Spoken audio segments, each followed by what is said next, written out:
रहे हैं हर्ष अजमेरा काफी जिद्दी हैं हम। लोगों का कहना था बैठ जाएंगे हर्ष अजमेरा, लेकिन आज हमारे साथ बैठे हैं और कह रहे हैं चुनावी दंगल में कदम रख दिए हैं, उस जंग में हम भी एक सिपाही हैं। जोहार, नमस्कार, आदाब, हजारीबाग अपडेट्स देख रहे हैं आप और हमारे साथ खास बातचीत के लिए इस रात्रि में हर्ष अजमेरा जी बैठे हुए हैं। पहले तो बहुत बहुत स्वागत हजारीबाग अपडेट्स में। सबसे पहले तो मेरे शुरुआती आप जो पंक्तियां थी उसका ही दे दीजिए उत्तर कि भाई बैठ जाएंगे हर्ष अजमेरा, लेकिन अभी अभी आप जो है अपने जनसंपर्क अभियान से लौट करके यहाँ पर इंटरव्यू दे रहे हैं।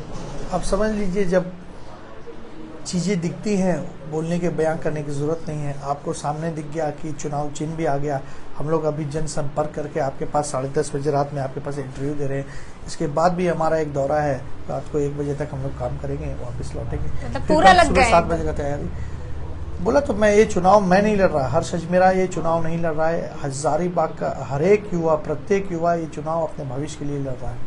तो जब युवाओं की बात है, भविष्य की बात है, तो दिन कम है और काम ज़्यादा है। 24/7 भी अगर हमें इस काम में काम करना पड़े तो हम लोग तैयार हैं। बीजेपी से मोह क्यों भंग हो गया?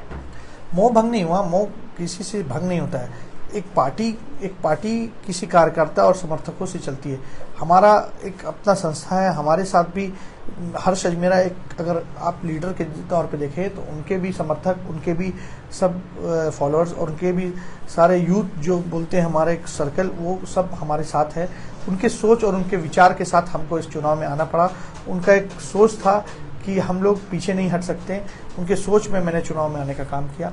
आप ये सोचेंगे कि हर्ष अजमेरा ने ये फॉर्म भरा, तो फॉर्म लेने का काम हमारे समर्थकों ने, हमारे युवा साथियों ने किया था। उन्होंने फॉर्म भरा तो मुझे लगा, फॉर्म लिया तो मुझे लगा अब तो कहीं पीछे हट नहीं सकता मैं, इनकी इतनी उम्मीद है। और ताजुब की बात बताऊं, 23 तारीख को इन्होंने फॉर्म लिया, 25 तारीख को मेरा नामांकन था। एक दिन की तैयारी में इन्होंने जो हुजूम जन संलाप हमारे लिए लाने का काम किया वो हजारीबाग में नामुमकिन है।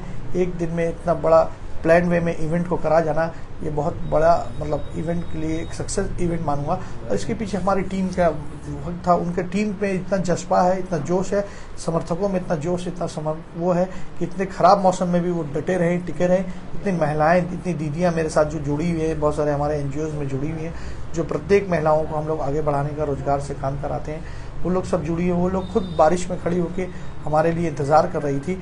तो मुझे अपने में आत्म संतुष्टि और आत्मग्लानि भी बोली है, तो लगा कि अगर मैं पीछे होता तो इनका क्या होगा। तो बहुत खुशी हुई मुझे, पर मैं इससे शांत रहा। लोगों की बातें आते रही, लोग हर दिन मुझे पूछते रहे कि क्या बैठना है, क्या, बहुत सारे रूमर्स उठते रहे।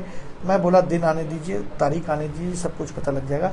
और आज आपको आपके सामने मेरे पास as a independent candidate, last candidate, मैं 23 नंबर का कैंडिडेट हूँ और मेरा छड़ी छाप आज मिल चुका है। और हम लोग इस पर डट के लगेंगे और छड़ी से बहुत कुछ किया जा सकता है। एक सहारा है छड़ी, और उस छड़ी के हजारीबाग को एक सहारा बना के उस छड़ी को आगे बढ़ाएंगे। कितना प्रभावित करेंगे हजारीबाग में इस बार चुनावी दंगल में कूदे हैं, कितना प्रभावित करेंगे चुनाव को? प्रभावित तो लोग बताएंगे ना, प्रभावित मैं क्या करूँगा, मैं तो अपना काम करूँगा। प्रभावित लोग करते हैं, लोग विचार करते हैं, लोग विमर्श करते हैं। मुझे अपना काम करते चलना है। मुझे ये पता है जिस राह में मैं निकल पड़ा हूँ और जिस राह में मैं निकलता हूँ उसे पूरा करके मानता हूँ। अभी आपने जिद की बात की, जिद है तब मैं यहाँ हूँ, जिद नहीं रहता तो मैं यहाँ नहीं रहता। किन चीजों को प्रभावित करना चाहते हैं चुनाव के अतिरिक्त अगर बात की जाए? कैसे देखते हैं हजारीबाग को, किस नजरिए से देखते हैं? हजारीबाग बड़ा शांत और बहुत अच्छा माहौल, वातावरण का शहर है, सो उसी तरह से कायम रखा जाए। और हजारीबाग में जो चीज़ें एज अ यूथ जो हम लोग को आज लगता है ये ज़रूरत है, उसको पूरा करने का काम करना है। सबसे पहले तो यूथ के लिए वहाँ जो बेरोजगारी का बहुत बड़ा एक, मान लीजिए, बहुत बड़ा परेशानी है जो हम लोग देखते हैं यूथ लोगों को, कि लोग बेरोजगार होकर गांव में पड़े हैं, कुछ काम नहीं मिल रहा है, डिग्रीज़ हैं, सब क्वालिफिकेशन होने के बाद यह स्थिति है। जो हम आपको थोड़ी देर पहले कुछ दूसरे इंटरव्यू में बता भी रहे थे कि जो हजारीबाग में सिविल कोर्ट में जो नौकरी निकली थी, 72,000 फॉर्म्स भराए थे और 108 की वैकेंसी थी। इतना बेरोजगारी था कि इसमें MTech और BTech के लोगों ने, उस डिग्री के होल्डर्स ने उस इंटरव्यू में उसको फॉर्म भरने का काम किया, चपरासी का नौकरी, क्लर्क का नौकरी करने का। तो ये बड़ा आश्चर्यजनक बात है। तो ये सब गिलानी होती है अंदर से कि मैं भी यहाँ का बंदा हूँ, यहाँ का बेटा हूँ, यहीं जन्मा हूँ, और मेरे भाई लोग, मेरे बहन, जो मेरे छोटे भाई, बड़े भाई जो भी आज बेरोजगार हैं अगर कुछ कारण से, तो मैं जितना हो सके उनके लिए करना के लिए तैयार हूँ। सिस्टम के बाहर रह के जितना हो सकता है उतना करने का आज से नहीं, पिछले 5 सालों से मदद कर रहा हूँ। अब ज़रूरत है लोगों का, आप पर बहुत आशा बढ़ चुकी है, बहुत लोग आप पर उम्मीद बना के बैठे। उस उम्मीद को पूरा करने के लिए आपको सिस्टम में आना होगा। उस सिस्टम में आने के लिए हम लोग इस दंगल में आए हैं। अच्छा, जो अभी चुनावी दंगल चल रहा है और ऐसे में इसके पहले जब हर्ष अजमेरा थे, तो क्या ऐसी चीजें लगी आपको कि ये चीजें छूट गई हैं, ये चीजें हो जानी चाहिए थी अभी तक हजारीबाग? कभी तो कचोटता होगा मन। हजारीबाग को हम लोग जानते हैं, लोग एजुकेशन हब बोलते हैं, झारखंड का कैपिटल, एजुकेशन कैपिटल सिटी भी बोलते हैं। मुझे लगता है ये बोलना बड़ा ताजुब होगा कि हजारीबाग को किस नज़रिए से एजुकेशन हब बोला जाता है। एजुकेशन हब देखना है साहब तो आप कोटा को देखें। हजारीबाग एक कमिश्नरी टाउन है, कोटा हमारे से छोटा शहर है, पर वो आज एजुकेशन में कितना आगे कि हजारीबाग जैसे कितने तमाम शहर के बाल बच्चे वहाँ जाते हैं पढ़ने। तो कई बिहार झारखंड के लोग भी तो टीचर्स वहाँ जाकर के, फैकल्टीज वहाँ जाके पढ़ाते हैं। तो अब जाके पढ़ना, आपके पास इंफ्रास्ट्रक्चर नहीं है, टीचर्स के पास हुनर है, वो लोग उनको बाय कर रहे हैं, उनको अपने अंडर में हायर करके उनको बच्चों को पढ़ा रहे हैं। यहीं के बच्चे, यहीं के टीचर, केवल इंफ्रास्ट्रक्चर की कमी होने के कारण उनको वहाँ प्लान करना पड़ रहा है। आपने कहा सिस्टम में आ जाएंगे, पावर में आ जाएंगे, लोगों का भरोसा है तो बहुत कुछ तब्दीलियत होगी। तो क्या लगता है हर्ष अजमेरा को, अगर जनता जनार्दन मौका देती है तो सबसे पहला कार्य की शुरुआत, क्योंकि विकास तो निरंतर होते रहने वाली चीजें हैं, विकास का कोई सीमा नहीं होता, शुरुआत किससे करेंगे? टाइम टू टाइम अपग्रेड होने की जरूरत है।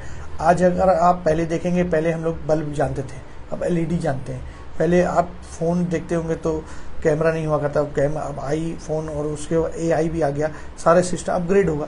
वैसे ही विकास, डेवलपमेंट उसी को बोलते हैं। पहले हम लोग यहाँ जब हम लोग पैदा हुए तो घर में झोपड़पट्टी हुआ करती थी, अब 3 मंजिला होता है। अब घर नहीं, अब ग्लास के घर बनने लगे, मतलब चीज़ें, इंफ्रास्ट्रक्चर, बिल्डिंग्स बनने लगे। तो आप सोचो डेवलपमेंट हमेशा होगा। चीज़ें ऐसे नहीं बोलते कि पहले कुछ नहीं हुआ, विकास नहीं हुआ, तो यहाँ तक हम लोग कैसे पहुंचे। विकास हो रहा है, पर जिस गति से होना चाहिए उस गति में लगाम लगा हुआ है। शुरुआत किससे करेंगे हर्ष अजमेरा? युवाओं को जरूरत है 2020 मैच खेलने का। अब टेस्ट मैच का जमाना नहीं है, हम लोग अब आईपीएल देखते हैं। अब टेस्ट मैच में कोई इंटरेस्ट नहीं, तो बस अब आईपीएल करना है हम लोग को। शुरुआत किससे करेंगे? शुरुआत यही है कि हमारे पास इतना इंफ्रास्ट्रक्चर है पर हम लोग कुछ नहीं कर पा रहे। आप इतनी सारी कंपनीज यहाँ हैं, बेरोजगारी का सबसे पहला मुद्दा यहीं से शुरुआत करेंगे कि जितनी कंपनीज हैं वहाँ पर उनको नौकरी देना होगा। अगर 3-4 लाख पर नौकरियाँ निकलती है तो 50% नौकरी यहाँ के लोकल जनता को, यहाँ के लोकल बच्चों को, यहाँ के लोकल युवाओं को देना, इनका प्राथमिकता रखना होगा।